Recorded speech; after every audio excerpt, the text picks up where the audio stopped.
What's up, guys? It's Stamp. So this has been one of the most, I guess, requested videos that I've had over the last, even up and coming to the release, but especially since the release of Color of Madness. You guys have asked essentially for a patch notes breakdown, and it's taken forever, but I'm pretty much through all the patch notes, all 30 pages, and I've done a lot of testing so that I feel I can speak to it for the most part. So we're going to go ahead and break this down. This video is probably going to be a little longer than what you're used to from me, with not a ton of content, as I am just going to hit the high points. What we'll do is I'm going to throw in essentially the patch notes for each individual class into their class guides that I'll be releasing after this.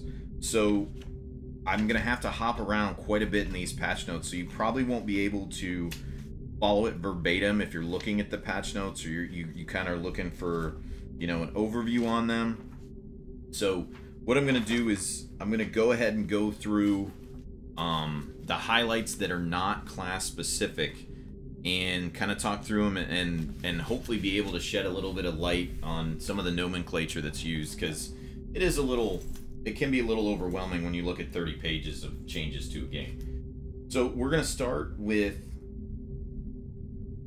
essentially the biggest, or I guess one of the highlight changes of this patch, which they call Critsmas. So they're basically saying we went through and increased a lot of the hero crits, crit buffs, and crit trinkets to narrow the gap between the straight damage buffs. Monsters had their crits increased as well, but on the whole, heroes benefited much more from this change, especially when you consider crit buffs. So now when your hero lands a critical hit, it will proc a temporary self buff that's, you know, thematically appropriate for the class. So Plague Doctor, they give this example, will get a boost to blight chance percentage, whereas the Vesta will get a boost to her healing percentage. So let's talk about that briefly. And my thoughts on that is after playing the game and in looking at the patch notes, you shouldn't need a crit buff in order for your Plague Doctor to be able to penetrate through blight resistance. If you need that crit buff and you didn't come prepared, then you're probably already in a world of hurt.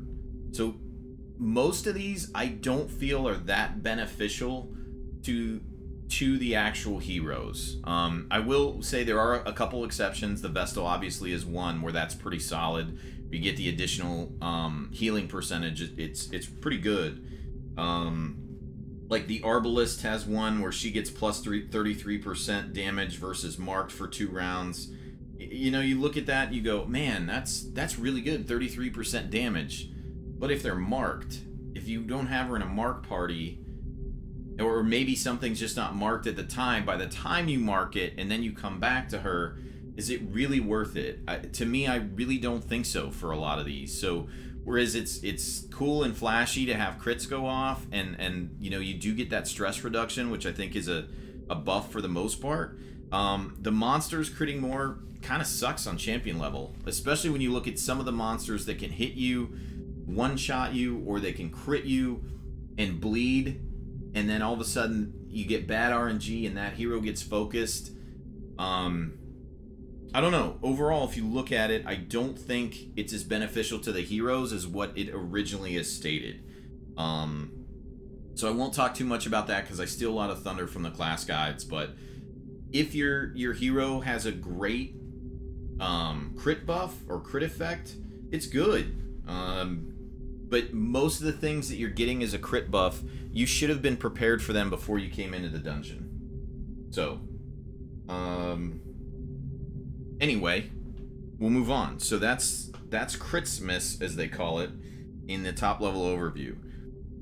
So the buff durations were increased and buff ticking moved to the end of the round. So again, I'm not going to go too deep into this as it's a little complex, but they added 1 duration to offensive buffs. It changes the math enough to make them more compelling. So again, this is a lot of data and not necessarily, or a lot of words and not necessarily a lot of what you come here for. So I'm not going to get into this, but essentially, buffs ticking at the round or turn start means offensive buffs effectively only lasted 2 rounds, whereas defensive buffs lasted 3.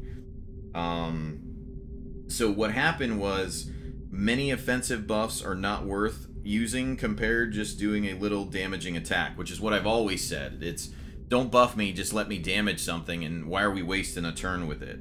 So what's happening is speed isn't changed by this, but this essentially makes buffs a little more appealing, which is why you hear, or maybe you haven't, but why the Man-at-Arms becomes so much more valuable in, you know, somewhere like the Endless mode, which you guys can see that I have up on my screen. And I'm sorry I don't have a ton of content, you know, flashing by, but it was easier for me to do it like this than it was to try and concentrate on both. So the buff durations essentially changed, and here's the statement behind it. So buff timers now tick at the end of the combatant turns instead of the beginning. That means that offensive buffs and debuffs now last 1 more turn. And that was another thing I said. Debuffs are very rarely worth it, which now it makes it a little more appealing. In my opinion, debuffs still really aren't worth. Just damage something. Don't, unless you can truthfully affect something very severely in a negative direction, or you're prepared to stack them for 2 or 3 turns. The debuffs, even lasting 2 turns, usually aren't worth it, in my opinion. Okay, so virtues can expire. So this isn't something we have to talk a lot about, but when a hero becomes virtued, their stress drops significantly. If their stress manages to climb to a full 200, the virtue will go away and the hero will find themselves unvirtued with 0 stress. So that's something worth mentioning, I thought. And probably the only time you're going to run into that will be in Endless mode. The always hit threshold was changed from 90 to 95. So again, there's a lot of numbers in here, but changing the cutoff to 95s means that you're not guaranteed a hit unless your resulting accuracy, which is accuracy minus defense, is 95 instead of 90. This helps ensure that accuracy buffs and trinkets are much more useful. So again, we aren't going to go into that in detail, but that was worth mentioning. So stuns. The stun recovery buff that's granted to combatants after being stunned once was increased to further help prevent successive stuns. I mean, I never really took advantage of that, but I can see that being an issue, especially when you look at the overall game mechanics and that being an exploit. You guys know for a long time I haven't been a fan of stuns. I think you'll be very surprised when you see the Vestal video that I'll do. It'll be one of the first ones, but stun definitely has its place, and it has for a long time. But successive stuns, I don't know. The stalling mechanic, I think, is too brutal when you look at it, especially as you're progressing throughout the course of your estate. The stress and the gold sink that is stress that you can take from, you know, just stalling, I just don't think it's worthwhile. So stun percentage were reviewed and adjusted on some skills. So that's something worth mentioning. A lot of stuns were nerfed, and we'll get into that as we look at each individual class. So scouting. As a whole, we had to nerf scouting buffs as it was overtuned and allowing the players to reliably avoid many encounters, which again, if you watched my videos in the past, that's something I've talked about a lot. Scouting was OP. It's been nerfed. It's still really strong. It has been nerfed, but it's still really strong. Monster AI improvements, monster power scaling. So veteran monsters will now have slightly less HP, but slightly increased damage and crit. So what that tells you is you need to be more aggressive at that level. And then champion monsters will now be slightly weaker across the board. People had been complaining for quite some time that champion dungeons were a lot more brutal than looking at veteran dungeons especially.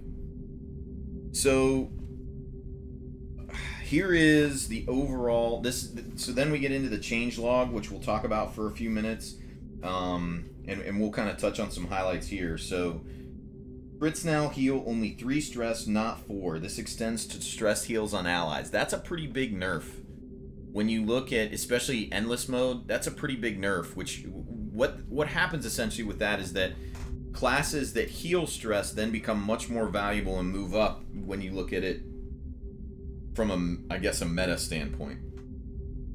So then the reason for that also is that they gave you more crits, so the crits are going to heal less stress.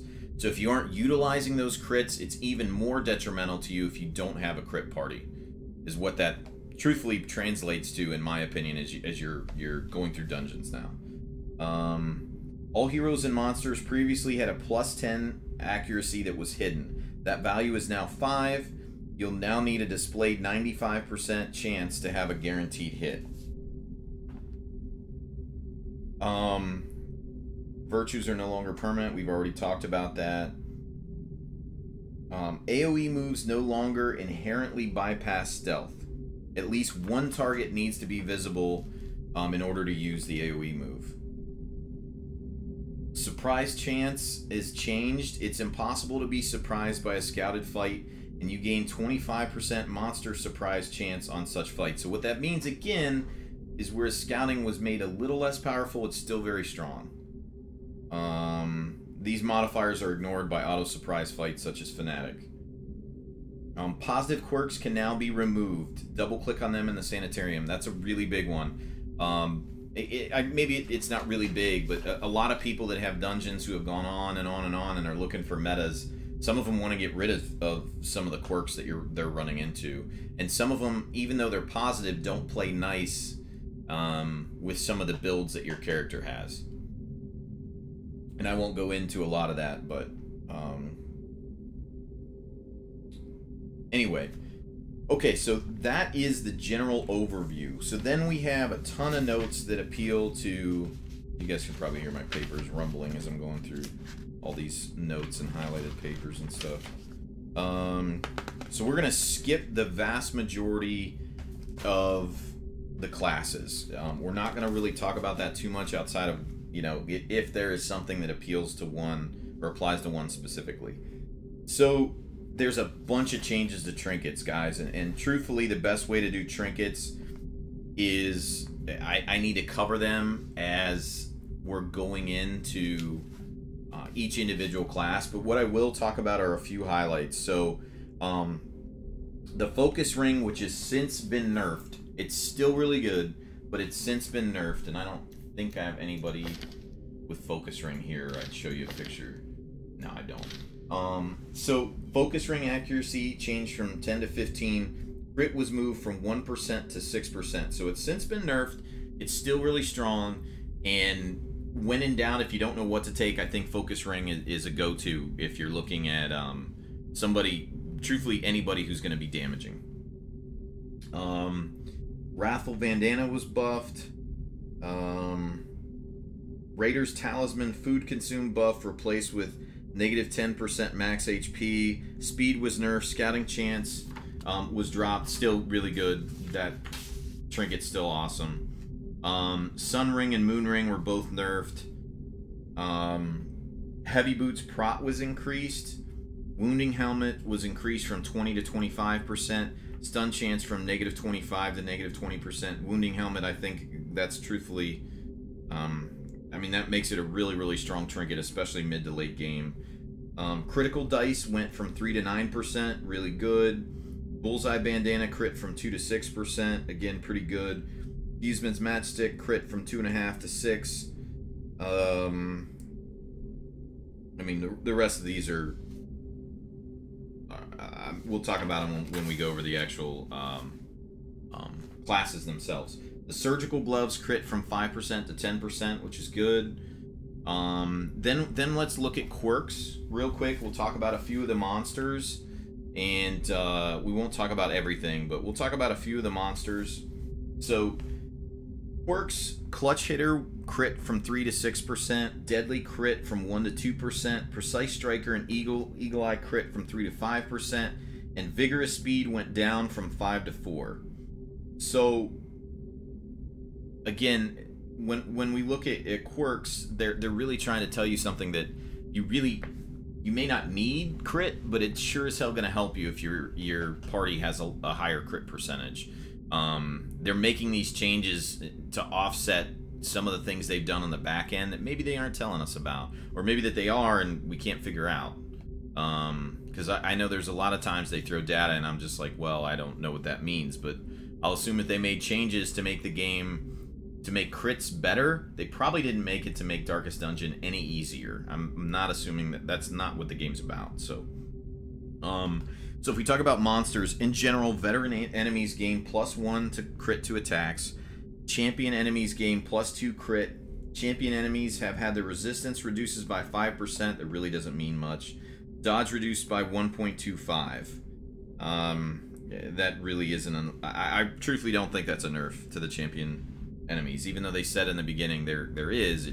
You read that and you go, man, that doesn't seem like they got any weaker.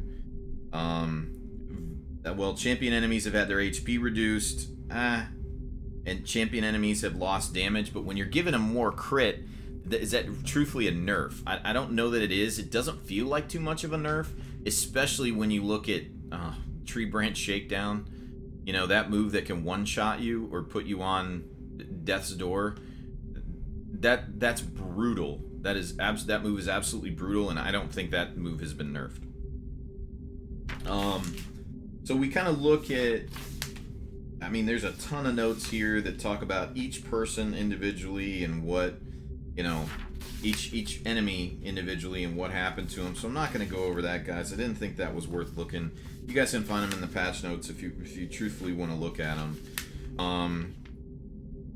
So as we look at Crimson Court and some of the changes, not a lot to call out here. I mean, truthfully, there's really not a ton that I would bring in. Again, we'll talk about the individual class that's appropriate when you talk about the Flagellant. We'll talk about him when we do his video. When you look at Trinkets, though, there are a lot of changes to Trinkets for the set pieces. And whereas the set pieces I really don't feel are that great still, there's some that are good, but the vast majority of them really are not that strong. So as you look at Bedtime Story, crit from 5 to 10%. Crime Lord's Molars, damage from 15 to 20 for all 3 status effects. That's a good change. Toy Soldier, crit from 3 to 6. Bounty Hunter set bonus, crit from 3 to 6 for all status effects. Grave Robber set bonus, crit from 3 to 6. So they look like buffs on the surface when you look at numbers, but when you look at what's happening on the back end, I don't know that they're true buffs. It may just be a balance change more than anything. So then we go through to the Shield Breaker DLC, and again, not a ton of changes here that I'd really call out. And primarily that's really about it, guys. I mean, that's all the notes I had as far as top level and highlights and what has changed. And I didn't want this video to become an hour and a half of me just rambling, talking about each individual class. So we'll talk about some of the changes as we do their videos individually. But do keep in mind, they created the Musketeer class, and it was an exclusive for Kickstarter, but now everybody gets it. All you have to do is download the DLC and you get it to the game. So that is it. So that's all the patch notes for Color of Madness. Now, there have been other hot fixes since then, which is kind of why I waited to talk through some of these. There's been some slight changes, but nothing game-breaking. At least I don't feel. So with that, I'm going to let you guys go. Again, thanks for all the questions. Thanks for the support. Thanks for watching the videos. The next videos that will come in this wave will be the class guides again that I'll begin to go through. And barring there are no major changes, I will upload a new top 10 tips. That's something that I'm looking at doing. So for those of you who are posting questions and comments, I really appreciate it. It's just I haven't been able to get to them like I used to because I bought a business. We're in peak season right now. So as things begin to slow down, I'll be a lot more attentive to your comments and stuff, guys. But again, thanks for all the support. Thanks for all the questions. Hopefully this helps you. Let me know what else you're looking for in the comments. And again, thank you very much. I'll see you in the next video.